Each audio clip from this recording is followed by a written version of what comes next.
Okay, picture this. You wake up and you have absolutely zero memory of how you got there. Your heart is literally pounding out of your chest, your vision is totally blurred, and you're moving purely on survival instinct. You're just running. Running for your life through this dark, endless forest. You have no idea what's chasing you, but you know for a fact that if you stop, you die, right? This is exactly where we drop in on Luke. He's the teenage protagonist of Emily Snyder's seriously gripping psychological thriller, It Could Have Been a Dream. And today we're diving into this explainer to unpack his terrifying reality. So he's pushing himself to the absolute limit. The woods around him are just this giant, chaotic blur. At first he thinks, okay, I'm sleepwalking again, like maybe he just wandered off behind the trailer park where he lives. But something's really wrong. The ground is way too close to his face. His hearing is almost supernaturally sharp. The sounds of the forest are just deafening. So he stops. He looks down at the dirt. And that's when this terrifying realization just crashes over him. He's looking at paw prints. You guys, he hasn't been running on two legs. He's been sprinting on all fours. Luke didn't just wake up lost in the woods. He woke up inside the body of a wolf. I mean, you can just feel the absolute mind-bending disorientation of that moment. But here is what makes Luke such an incredible character. Even in the middle of this impossible, totally terrifying transformation, his brain immediately locks onto one single thing: getting home. He has two little brothers, Marcus, who's 10, and Nate, who's just 8, and they're sleeping back at the trailer. It's almost dawn, and Luke knows if he isn't there to wake them up and get them onto the school bus, there are going to be severe, horrific consequences. Even as this literal monster, his only thought is protecting them. But getting back to them? Yeah, that's not going to be easy. He snaps his head toward the shadows because he hears something. Footsteps. Silent, calculated footsteps closing in. He is definitely not alone out there in the dark. There are at least 6 massive black wolves actively hunting him through the trees. 6! And to put that in perspective, every single one of them is bigger than he is. We're talking some that are twice his size, and they absolutely want him dead. Now imagine the suffocating anxiety of being hunted from literally every side. He ducks past an oak tree, leaps over a fallen pine, sliding down these steep, muddy hills, just trying to gain a few inches of distance. But they are closing the gap. Suddenly, one wolf snaps at his leg, 2 more just silently materialize right on his flanks. He can literally feel this crushing weight pressing against his chest before they even touch him. The sheer unpredictability of it all is just paralyzing. You have no idea where the next strike is coming from. So he has to change the odds, right? He can't just keep running blindly. He has to outsmart them. In a split second, he turns and charges directly at the massive wolf right behind him. The wolf drops its head, baring its teeth, ready for the kill. But at the very last possible fraction of a second, Luke veers sharply and rushes right past its flank. It is such a desperate but totally brilliant tactical move. He pushes his burning, exhausted muscles toward the sound of the river, just hoping, praying really, that the rushing water will completely drown his scent so he can finally escape. But he's just not fast enough. The absolute largest wolf in the pack, the alpha, cuts him right off. Luke hits the ground hard. Claws dig deep into his side. He bites back, fighting with every single ounce of strength he has left, but man, there's just too many of them. He gets forced down into the dirt. The alpha pins him. The physical weight on top of him is completely unbearable. And then, a sickening snap echoes right in his ears. His rib breaks. He can't even inhale.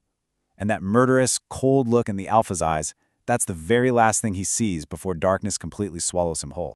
And then, just silence. This heavy, ringing silence. So, we have to ask ourselves, was all of that just a terrifying, vivid nightmare? Or was his mind violently rehearsing for a literal survival situation that he was about to face in the waking world? Because in the blink of an eye, the nightmare completely shifts. Luke blinks, and suddenly, he's back in his normal human body. He's just standing there in the narrow hallway of his trailer. But that relentless, overpowering pack of wolves, they've just been replaced by a very real monster waiting inside his own home. His violently abusive father. Immediately, he hears shouting coming from the next room, his father's voice just booming, "Look at what you're making me do." Then, a sickening thud echoes right through those incredibly thin trailer walls as his dad slams his mother to the floor. In an instant, the suffocating, heavy atmosphere of that tiny trailer becomes every bit as oppressive and dangerous as the darkest, deepest parts of the forest. Let's look at how fast this all happens. In under 60 incredibly claustrophobic seconds, Luke's entire reality shatters. His mom, who is just pushed to the absolute brink, gets up, walks out the front door and slams it behind her, and you know she isn't coming back. The sheer volume of it wakes his 4-year-old brother Nate, who immediately starts crying. The father, completely enraged, pivots and turns all that violent energy right toward the toddler. And without even a second of hesitation, Luke throws himself directly between this towering, furious man and his little brother. He literally offers himself up as the target. And right here is where these two realities just violently collide. His dad grabs him and shoves him incredibly hard against the wall. As the air gets completely knocked out of Luke's lungs, it hits him. The physical weight of his father choking him against that cheap drywall triggers the exact same terror, that exact same sinking, helpless feeling of impending death as the massive alpha wolf pinning him to the forest floor just moments before. It's the exact same feeling. Suddenly, the cries of his little brother start to fade. The cheap paneled walls of the trailer just sort of dissolve. Oxygen comes violently rushing back into his burning lungs, but with it comes the sharp, agonizing pain ripping through his side. He's back in the forest. He's a wolf again.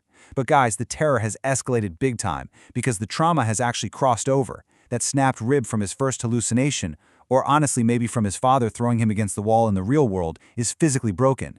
It feels like 1,000 blades twisting in his core. He's surrounded by that same black pack once again. And this time he is way too injured to fight back. He's literally just bracing for the final blow. A freezing wind brushes his side. The black wolf charges in, but then, out of absolutely nowhere, this massive white wolf appears. With this immense, almost effortless strength, this totally unexpected savior violently slams the black pack leader straight into the dirt. It happens so incredibly fast, it literally takes Luke's breath away. So Luke forces his broken, battered body to scramble toward the river, completely terrified that this new white wolf is going to turn on him next. But when he finally stops to catch his breath, he looks back, and he sees the white wolf just sitting quietly by the water, staring right at him. It doesn't attack, it doesn't even growl. Luke actually notes that the creature looks entirely peaceful.